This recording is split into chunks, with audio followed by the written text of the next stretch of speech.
दक्ष प्रजापति एक दिन यज्ञ करते हैं। उस यज्ञ में सबको बुलाते हैं। सभी देवता आप जैसे आए ना, ऐसे ही सशरीर सब आए। अब कुछ लोगों को बहुत अच्छा लगता है कि लोग सब आ जाएं, पूरा खसाखस बढ़ जाए, फिर सब लोग हमको प्रणाम करें, और कोई नहीं करे ना तो उसी पे दृष्टि जाएगी, क्यों नहीं करता, ये आया कौन है नया जिसने प्रणाम नहीं किया। ये अहंकारी का होता है। वो जैसे ही सभा में प्रवेश करते हैं, सारे देवता उठ खड़े हुए। दो लोग नहीं उठे। एक तो ब्रह्मा जी जो दक्ष के प्रजा पिता हैं, वो क्यों उठेंगे, और दूसरे भोले बाबा, वो ध्यान में महाराज, उनको पता भी नहीं चला कि मेरे ससुर हैं यहाँ पर। तो दक्ष प्रजापति ने इतने लोग खड़े वो नहीं देखा, दौड़कर वहीं गया, ये ना उठने वाला कौन है जो मेरे पिता के बगल से बैठा। और जैसे देखा महादेव है तो भगवान को बहुत अभद्र भाषा का प्रयोग करने लगा, गालियां देने लगा। ये मेरा जवाई है, मैंने मृग नैनी जैसी अपनी बिटिया का विवाह इसके साथ किया, इसके पास क्या है।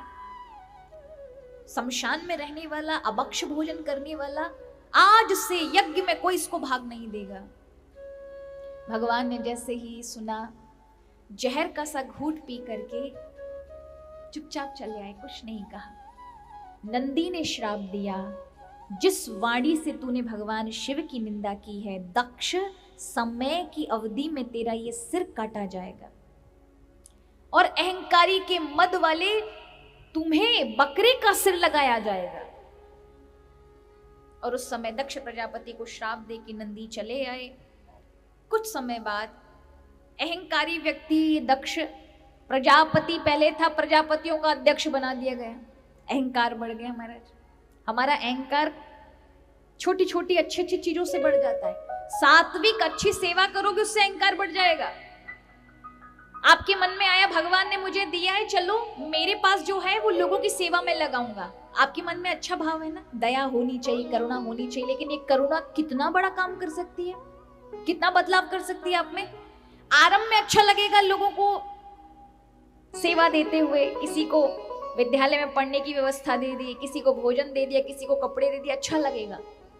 लेकिन धीरे धीरे वो अहंकार बढ़ेगा। हॉस्पिटल बनाओगे, यूनिवर्सिटी बनाओगे, कॉलेज बनाओगे, तो फिर लगेगा प्रशंसा होनी चाहिए, लोग प्रशंसा करें, फलाने जी ने हॉस्पिटल बनाया, फूल के कुप्पा हो जाएंगे महाराज। फिर बड़े बड़े बोर्ड पे समाज सेवी लिखा होगा, आगे आगे खुद ही लगा लेंगे समाज सेवी, हर विजिटिंग कार्ड पे हर जगह समाज सेवी होगा। अहंकार अपलावे तो आप सत्ता चाहिए, मंत्री पद, सांसद पद, क्या यही चलता रहता है। देर अवेर ये चीजें आएंगी आएंगी, आप लिख के ले लीजिए। आरंभ में अच्छा लगेगा, आरंभ में बहुत अच्छा मिलेगा, किंतु भगवत कृपा हुई तो बचे रहोगे, वरना देर अवेर ये चीजें आप पर असर करेगी ही करेगी, इससे कोई नहीं बचा है। नहीं कोई अस जन्म्यो जगमाही, प्रभुता पाही ताही मद नाई। किसी को अहंकार ना बढ़े ऐसा हो ही नहीं सकता। दक्ष प्रजापति का बड़ा, पहले ही अहंकारी था, पद मिलने पे और अहंकार हो गया। सबको यज्ञ में बुलाया, भगवान को निमंत्रण नहीं दिया। या सती जी भगवान से जिद करके जाती हैं, भगवान मना करते हैं कि तुम्हारे पिता मेरे से ईर्ष्या करते, मत जाओ, लेकिन वो नहीं मानती। मेरे पिता का घर है, आप अपना गौरव बना के रखिए, मत जाइए, मुझे तो जाने दीजिए। भगवान कहते जाओ। जाती हैं, लेकिन देखती हैं पिता ने सम्मान नहीं किया, किसी ने सम्मान नहीं किया। कोई बात नहीं, मेरे यज्ञ में मेरे पति के स्थान पे जाके बैठ जाऊंगी, मेरे पति का तो स्थान होगा। लेकिन देखा कहीं भी यज्ञ में पति का स्थान है ही नहीं। तो फिर दुखी हुआ, एक छोटे से छोटे निम्न देवता का स्थान है, मेरे पति का स्थान नहीं है, क्योंकि मेरे पति ने मेरे साथ विवाह कर लिया, इसलिए इनके साथ संबंध जुड़ गया। इन्होंने कमतर समझा, उन्हें छोटा समझा, तुच्छ समझा। यज्ञ करते हुए पिता के पास क्रोध मुद्रा में आई हुई सती कहती है, मेरे पति का अपमान किया दुष्ट पिता, ये शरीर तुम्हारे शरीर से बना, इसे मुझे नहीं रखना। दक्ष फिर भी यज्ञ करता रहा, ध्यान नहीं देता। तो उस यज्ञ को विध्वंस करने के लिए भगवती सती ही उस यज्ञ कुंड में गिर जाती है। जलती हुई कन्या को देख करके सारे ब्राह्मण उठ खड़े हुए, देवता अपने अपने स्थान से उठ खड़े होते हैं कि देवादिदेव महादेव की अर्धांगिनी शक्ति जल रही है यज्ञ में, लेकिन दक्ष नहीं उठा और बोलता है कन्या मेरी है, मुझे फर्क नहीं पड़ता, तुम यज्ञ की आहुति मंत्र चालू रखो। मंत्र पढ़ते जा रहे हैं, यज्ञ में सती जल रही है, लेकिन उसी सती के जलते हुए भी यज्ञ चालू है।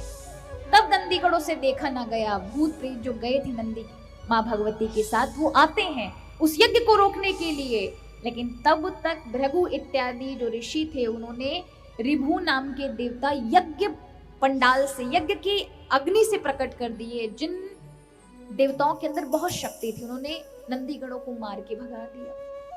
रोते हुए नंदीगण इत्यादि जाते हैं भगवान के पास। प्रभु अभी नारद जी को उपदेश ही दे रहे थे और तत्क्षण जब पता चलता है कि माँ भगवती आपका अपमान ना सह सकी, दक्ष के यज्ञ में गिरकर प्राण त्याग दिए, तब भगवान शिव से क्रोध सहा नहीं गया। उन्होंने तुरंत भूमध्य पर अपनी जटा उखाड़ी और फेंक कर मारी। तभी एक वीरभद्र नाम का शिवदूत शिवगढ़ प्रकट हो जाता है। प्रभु मुझे आज्ञा दीजिए, जाओ अपनी सेना को साथ लेकर उसके दक्ष के यज्ञ को विध्वंस कर दो, यज्ञ यजमान को मार दो। पूरी सेना जाती है। जहां जहां देवताओं ने, जिन जिन ने भगवान शिव का अपमान देखा, सुना, प्रतिक्रिया की, सबको परिणाम मिला। दक्ष का सिर काटा गया। और यहाँ इस प्रकार सारे देवता अपने आप को बचाने के लिए देवाधिदेव महादेव की शरण जाते हैं, प्रार्थना करते महादेव बचाइए। तब भगवान कहते नागम ब्रजेशम बाला नाम वर्णे नानु चिंते। लोग अगर कुछ गलत करते हैं मैं कभी ध्यान नहीं देता, लेकिन लोग आतताई हो जाए उनको दंड देना, जिससे भय बना रहे, सब नियंत्रण में रहें, करना जरूरी होता है। यहां दक्ष प्रजापति पर प्रभु ने कृपा की। यज्ञ कैसे आगे बढ़े, क्योंकि यज्ञ का यजमान मर चुका है, तो फिर बकरे का सिर लगाया गया। यहां सती माता हिमालय के यहाँ पर जन्म लेती हैं। बचपन में ही उन्हें श्री नारद जी बताते हैं कि भगवान शिव तुम्हें मिल सकते हैं पति के रूप में, तुम तपस्या करो। तो वही केदारनाथ के नीचे गौरी कुंड में मां भगवती तपस्या करती हैं।